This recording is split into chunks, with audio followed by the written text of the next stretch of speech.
안녕하세요. 영등포 마을해설사 황현희, 오미란입니다. 여러분들은 모두 영등포에 살고 있죠. 그럼 영등포에 대해서 얼마나 알고 계신가요? 사람들은 흔히 여행이라고 하면 멀리 떠나는 걸 생각하지만 정작 우리가 살고 있는 영등포에 대해서는 잘 모르기도 하는데요. 그래서 오늘 여러분들과 함께 영상으로 영등포 여행을 떠나보려고 합니다. 자, 그럼 먼저 영등포에 관한 이야기부터 나눠보도록 할게요.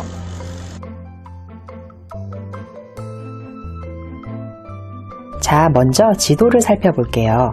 영등포 지도에서 보면 위쪽으로는 한강이 흐르고 왼쪽으로 안양천과 도림천이 흐르고 있는 모습을 볼 수 있는데요. 지금은 마을 곳곳에 들어오는 물길이 막혀 있지만 과거의 영등포는 예전부터 물가에 둘러싸여 있는 마을로 마을 곳곳에서 개천, 시내 등의 물길을 찾을 수 있었다고 합니다. 그래서 우리 마을은 이런 모습이었을 거라고 상상해 볼 수 있는데요. 물이 마을 어귀에 흐르고 있고 마을 사람들은 물가 주변에 살면서 농사를 짓거나 물고기를 잡고 살았답니다. 물가 주변에 살면서 유래된 우리 마을 고유의 문화도 있는데요. 물가 주변에 살았기 때문에 물과 관련된 다양한 사건과 사고가 끊이지 않으면서 사람들은 제당을 짓고 마을에 더 이상 사고가 나지 않게 해주세요, 홍수가 나지 않게 해주세요 하면서 풍요와 풍어를 빌었던 곳이 있습니다.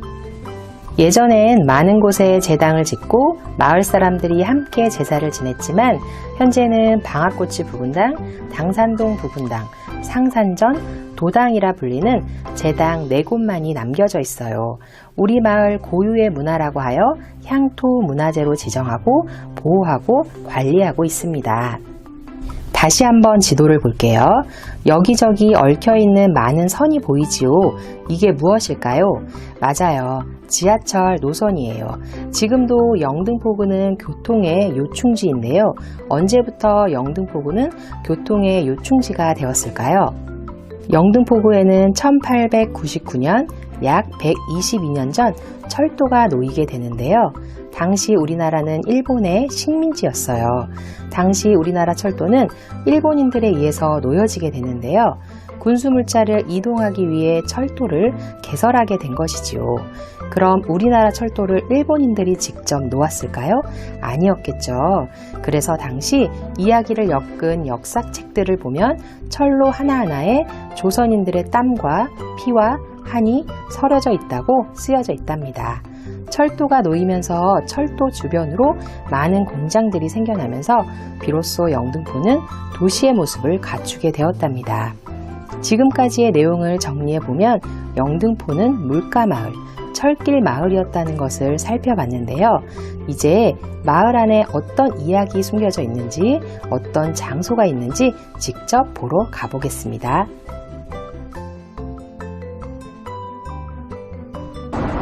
자, 이곳은 어디일까요? 정확한 명칭은 경방 타임스퀘어인데 보통 영등포 타임스퀘어라고 많이 부르죠. 영등포구를 대표하는 랜드마크 같은 곳인데요. 타임스퀘어는 이곳에 언제부터 있었을까요? 2009년에 오픈을 했으니 약 12년 되었네요. 당시 이곳은 우리나라 최대 복합 쇼핑몰로 많은 관심을 받았는데요. 그러면 이곳에 타임스퀘어가 들어서기 전에는 무엇이 있었을까요? 오늘 우리가 이곳에 온 이유이기도 한데요. 원래 이곳은 1919년, 약 100년 전에 경성방직이라는 섬유 공장이 있었던 곳이에요. 이후 섬유를 만드는 일이 우리나라에서 인기를 잃게 되자 1994년 경성방직은 공장지대에 경방필 백화점을 세우게 되죠. 이후 2009년에는 거대한 쇼핑몰인 경방 타임스퀘어로 변신하게 된 거예요. 예전에는 이곳이 공장이었다니 믿기지 않지요?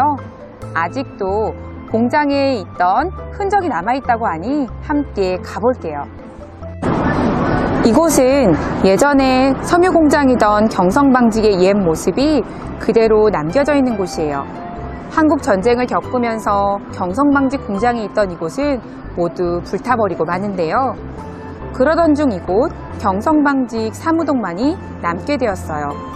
경성방직은 당시 한국인의 자본으로 설립된 최초의 공장이라는 중요한 의미가 있는 곳인데요. 일제강점기 시대에 대부분의 공장은 일본인 소유였어요. 일본은 한국인 기업이 일어나는 것을 법으로 막아 우리 민족이 큰 회사를 세우지 못했죠.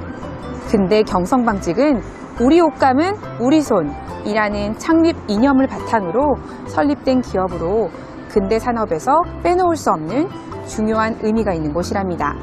그래서 지금은 대한민국 근대 문화유산으로 지정되어 나라에서 보호, 관리하고 있는 곳이에요. 자, 지금까지 경방 타임스퀘어가 있던 곳이 예전에는 섬유공장이었다는 것을 알게 되었는데요. 그럼 왜 하필 이곳에 섬유공장이 생긴 걸까요? 지금부터 물레동으로 가볼게요. 이번 장소는 물레 근린공원이에요. 이곳에 온 이유는 바로 대형 물레를 볼 수 있어서인데요. 물레동은 섬유산업과 깊은 관계가 있는 지역이죠. 예전부터 목화밭이 조성되어 있던 물레동은 섬유산업이 발전하기 좋은 조건을 가지고 있었어요. 덕분에 물레동 일대에 경성방직뿐만 아니라 당림방적, 동양방적, 종현방적 등 방적 공장도 많이 생기게 되었어요. 조용했던 시골 마을에 공장이 들어서면서 많은 사람들이 모여들자 영등포는 점차 도시로 발전하게 되었답니다. 이곳에 이렇게 큰 물레가 있는 이유도 예전에 목화밭이 있고 실과 옷감을 만들던 공장들이 많았다는 것을 기억하기 위해 설치되었답니다. 앞서 말했듯이 물레동에 섬유 관련 공장이 많았다던데 또 다른 흔적은 무엇이 있을까요? 이곳은 예전에 방림방적이라는 실을 만드는 공장이 있었던 곳이에요. 지금은 방림방정이라는 공장이 있었다는 것을 상상할 수 없지만 오늘날의 물레동 자이아파트, 에이스 하이테크시티, 물레텃밭이 모두 방림방적 공장이 있던 자리라고 하니 어마어마한 크기의 공장이었겠죠. 물레동 일대에 이렇게 실을 만드는 방적 공장, 옷감을 만드는 방직 공장이 많았다고 하니 당시 우리나라의 실과 옷감은 대부분 영등포에서 만들어졌다고 봐도 되겠죠. 영등포에 기차역이 들어서면서 많은 산업이 발전하게 되었다고 했죠. 그렇다면 섬유산업 외에 어떤 산업들이 발전했을까요? 자, 여러분은 이 상식물이 무엇처럼 보이나요? 얼핏 보기에는 호리병 같기도 하고 망치 같기도 하고 모양이 특이하죠? 이것은 담근솥이라는 것이에요. 약 20여 년 전까지 이곳 영등포공원은 큰 맥주 공장이 있었던 곳이랍니다. 당시 맥주 공장에서 맥주를 만들 때 쓰던 솥을 이곳에 기념물로 남겨둔 것이죠. 한강이 가까워 물을 끌어쓰기 쉽고 기차역이 생기면서 물건 나르기 쉬운 조건을 갖추게 된 영등포는 당시 맥주 공장과 음료수 공장이 많이 생겼어요. 현재 영등포공원이 있는 이곳은 오미맥주 공장이, 영등포 푸르지오 아파트가 있는 자리는 크라운 맥주 공장이 있었던 자리랍니다. 또 맥주와 음료를 담기 위한 유리 공장들도 생겨나면서 많은 산업들이 영등포구에서 발전해 나갔답니다. 지금은 영등포에 있던 공장들이 서울 근교 지방으로 이전을 하게 되면서 대부분 공장의 모습을 찾아볼 수가 없는데요. 이번에는 아직도 공장 모습이 그대로 남아있는 곳이 있다고 해서 찾아가 보도록 할게요. 이곳은 밀가루를 만들던 대선제분 공장이에요. 영등포에 밀가루 공장이 생기면서 영등포 주변에는 롯데제과, 혜태제과 등 과자 공장도 생길 수 있게 되었는데요. 2013년까지 밀가루를 만들던 이곳이 과거 공장의 모습을 그대로 간직한 채 현재는 문화공간으로 탈바꿈 중이랍니다. 공장 그대로의 모습을 살리고 시민들의 문화생활을 할 수 있는 문화공간으로 변신을 준비하고 있다니 기대되지요? 최근 들어 이렇게 예전의 모습을 그대로 살린 채 새로운 변화를 시도하고 있는 곳들이 많은데요. 물레동 역시 그런 공간들이 많지요. 그래서 찾아온 곳은 바로 물레예술창작촌이에요. 여러분 혹시 헤이리 마을 아세요? 경기도 파주에 있는 헤이리 마을은 예술가들 수백 명이 모여 사는 마을인데요. 벽화로 유명한 부산 감천마을이나 헤이리 마을은 예술가들이 처음부터 예술가 마을로 만들려고 계획해서 만들어지게 된 것이죠. 하지만 이곳은 조금 다르답니다. 물레동은 예전에 철공소 단지였어요. 지금도 금속과 관련된 많은 공장과 가게들이 남아있죠. 물레동이 개발되고 발전하면서 철공소들이 하나둘 이사를 가고 낙후된 빈집들이 생기게 되는데요. 다른 곳에서 작업을 하던 예술가들이 비어있는 공장으로 하나둘 모이기 시작하면서 자연스럽게 예술 창작촌으로 변하게 된 거예요. 예술가들이 자신들의 작업실을 특색에 맞게 꾸미다 보니 벽화도 생기고 멋진 간판들도 생기면서 지붕 없는 미술관이라는 말이 생길 만큼 멋진 동네로 변하게 되었답니다. 여기 보이는 이 작품은 기리나라고 합니다. 기리나는 재주가 많은 상상의 동물인데요. 이곳 물레동은 철공소 장인들과 재능 좋은 예술가들이 모여 사는 곳이라는 의미로 이 조형물을 만들었다고 해요. 이건 바가지라는 작품인데요. 바가지, 즉 용접할 때 쓰는 마스크죠. 철공소에서 일하시는 분들의 몸을 보호해주는 중요한 물건인데요. 철공소 장인들과 예술가들이 함께 협력하며 살아가려는 뜻을 담아 만들었다고 합니다. 안에서 보면 이젠 지워져서 잘 보이진 않지만 이곳에서 일하시는 장인들의 상호명이 새겨져 있는 것을 볼 수 있어요. 물레동이 발전되고 개발되면서 문제가 하나 생기게 되는데요. 그건 바로 오래된 철공소를 철거해달라는 의견과 평생 일해온 일터를 빼앗지 말아주세요라는 의견을 대립이었죠.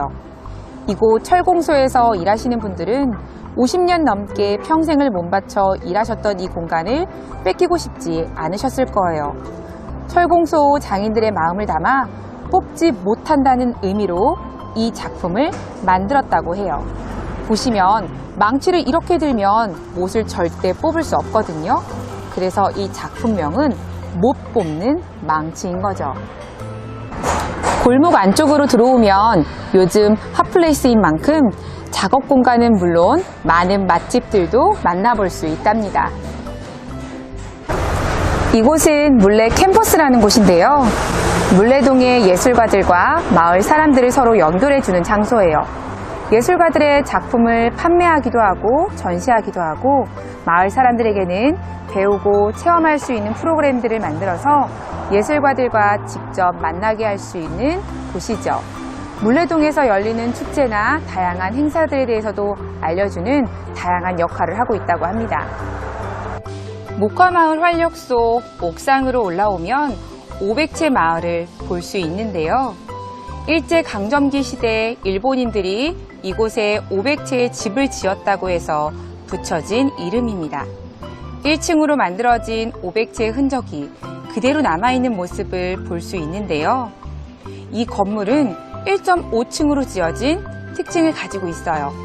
세월이 흐르고 용도가 달라지면서 외형은 조금씩 변했지만 그 부지의 모습은 그대로 남아있답니다. 광복 이후 대단지 철공소가 조성되었지만 땅값 등의 이유로 큰 규모의 사업체가 주변으로 이사를 가고 현재는 1인 사업체 규모의 소규모 철공소만 남아있는데요. 규모는 작지만 물레동이 시제품을 만드는 것도 아주 빠르고 정확하다고 해서 해외에서도 이곳을 찾아온다고 합니다.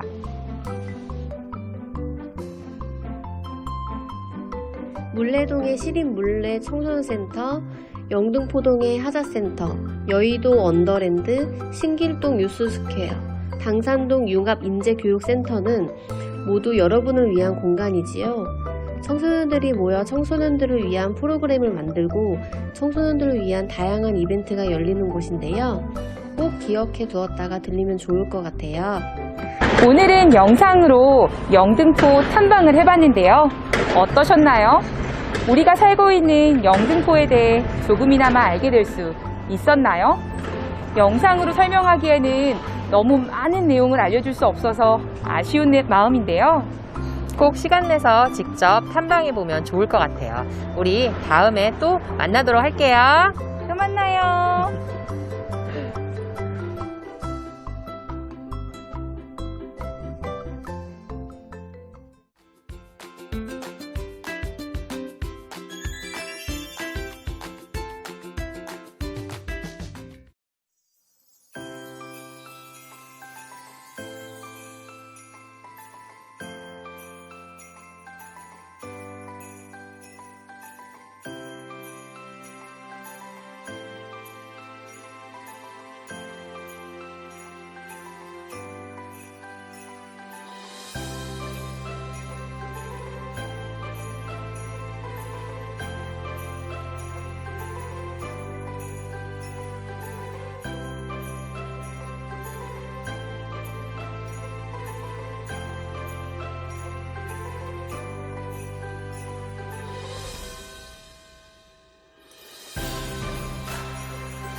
먼저 공방에 대한 간단한 소개 부탁드립니다.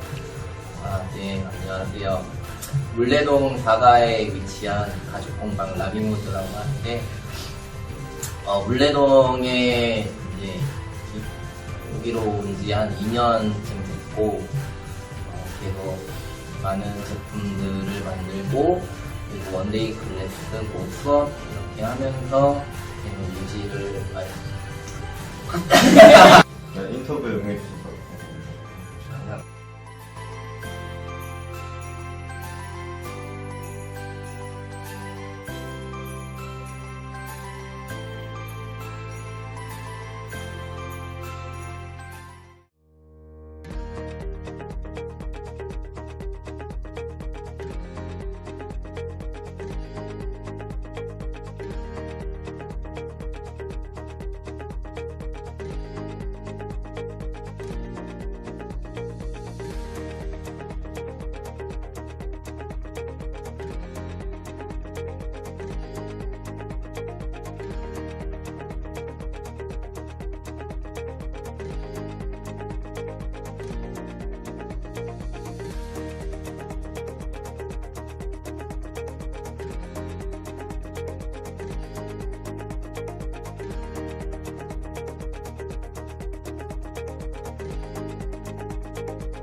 정보가 간단하게 설명해주세요. 우리 저희 반지말은 전국에 30개 매장이 있고요. 반지말에 대한 큰 장점은 세상에 하나밖에 없는 반지, 나만의 반지, 우리만의 반지를 직접 디자인해서 만들 수 있는 것이라고 생각하시면 될 것 같아요. 공방을 하게 된 계기가 있으신가요? 계기? 저는 학과도 여기요. 이 금속 쪽으로 나왔고요.